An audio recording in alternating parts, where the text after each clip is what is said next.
যার, তাকে তো আমি চোখেই দেখিনি, শুধু তার আনা পায়েস খেয়েছি। কোথায় পাই তাকে? রাধা মাধব, বলে দাও না রাধা মাধব। তাকে না পেলে মাকে যে আমি বিশ্বাস করাতে পারবো না যে আমি চুরি করিনি।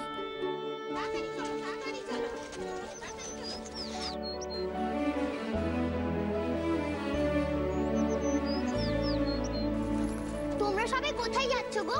কাছাকাছি কোথাও মেলা লেগেছে নাকি? না রে, শুনলাম শহর থেকে এক দিদিমণি এসেছেন আমাদের লেখাপড়া শিখাবেন বলে। লেখাপড়া? সে তো অনেক টাকা লাগবে। না রে, কোনো টাকা লাগবে না, বিনা পয়সায় শেখাবেন। ও, টাকা লাগবে না? না রে।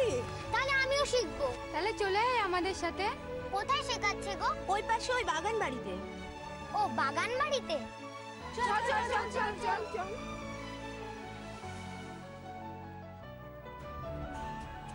ছেড়ে দাও না, ছেড়ে দাও। তুই রোজ রোজ ফুল চুরি করে নিয়ে পালাবি, আর তোকে আমরা ছেড়ে দেবো?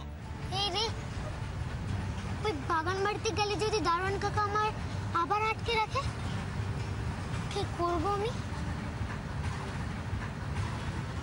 তাহলে আমার লেখাপড়া শেখা হবে না।